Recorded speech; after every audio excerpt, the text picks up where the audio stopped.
بسم اللہ الرحمن الرحیم۔ السلام علیکم۔ آج میں آپ کو زیارت و مقامات سامرا کے بارے میں بتاتا ہوں۔ حضرت نرجس خاتون کا مختصر تعارف۔ حضرت نرجس خاتون امام حسن عسکری کی زوجہ اور امام مہدی علیہ السلام کی والدہ گرامی ہیں۔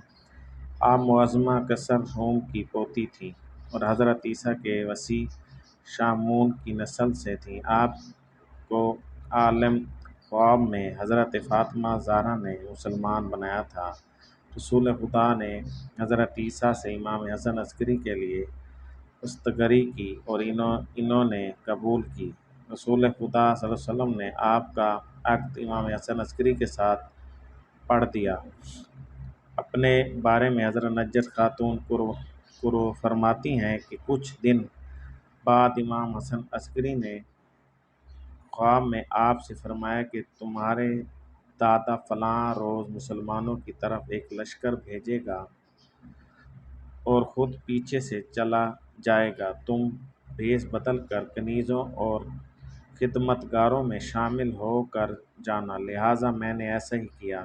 مسلمانوں کی ایک جاسوس جماعت نے ہمیں دیکھ لیا اور گرفتار کر کے لے گئے۔ ہمیں قیدی بنا کر فروخت کرنے کے لیے بغداد لایا گیا۔ میں نے اپنا نام ملائکہ کی بجائے نرجس بتایا تاکہ مجھ پر شک نہ کیا جا سکے۔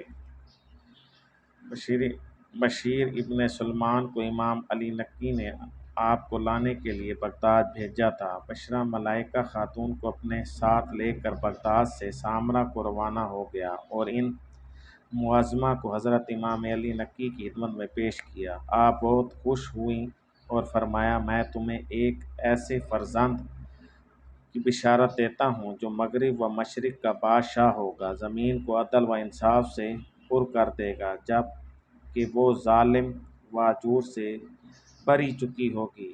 پوچھا، یہ فرزند کس سے ہوگا؟ فرمایا، اسی سے جس کے لیے خاتم النبیین نے حضرت مسیح سے تمہاری خواستگاری کی تھی۔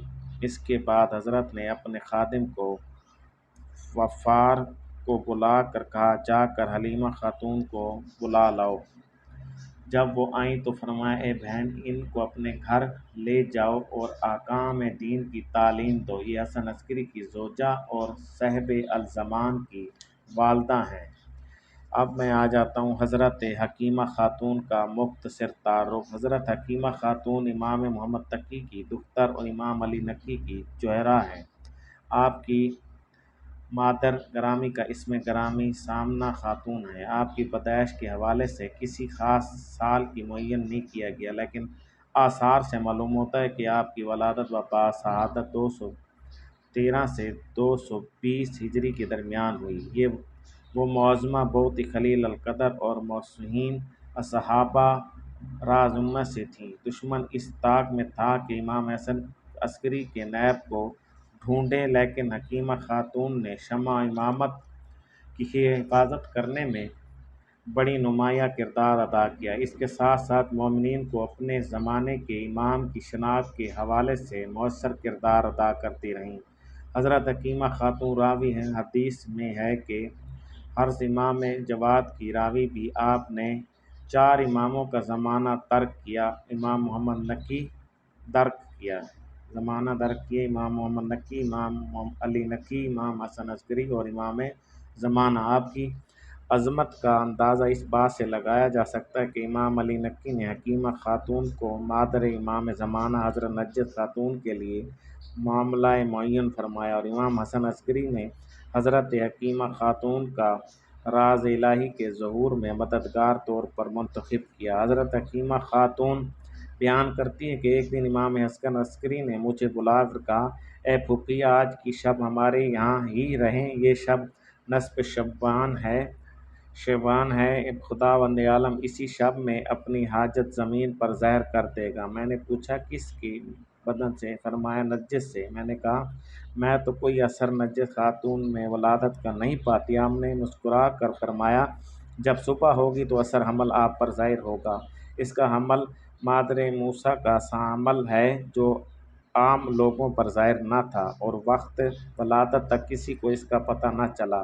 کیونکہ فرعون جناب موسیٰ کی جستجو میں بنی اسرائیل کی عورتوں کے شکم چاک کر دیتا تھا۔ اے پھوپھی، میرا یہ فرزند نذیر موسیٰ ہے۔ آپ کی وفات کے بارے میں کوئی مستند تاریخ موجود نہیں ہے، لیکن کچھ بزرگان نے آپ کی تاریخ وفات 274 ہجری کو بیان کیا ہے۔ حضرت حکیمہ خاتون کی زرعی اقدس سامرا میں امام علی نقی اور امام حسن عسکری کی زرعی کے پاس ہے۔ آپ آ جائیں جی آداب سرتاب امام زمانہ۔ امام علی نقی اور امام حسن عسکری کے روضے سے مستقل سرتاب مقدس یعنی تہہ خانہ ہے، جو زمین سے تقریباً 35 سے 40 فٹ نیچے اور جس کی 30 سیڑھیاں اتر کر جانا پڑتا ہے۔ یہ سرتاب کئی کمروں پر مشتمل ہے۔ یہاں امام اثر عبادت فرمایا کرتے تھے۔ یہ وہی سرتاب ہے جو امام زمانہ کی غیبیت کا مقام ہے۔ دشمنوں نے آپ کو ہر جگہ تلاش کیا، لیکن خدا نے اپنی حاجت کی حفاظت کی اور آپ کو دشمنوں سے محفوظ رکھا، اور اس سرتاب مقدس میں امام زمانہ کی زیارت پڑھنا مستحب ہے۔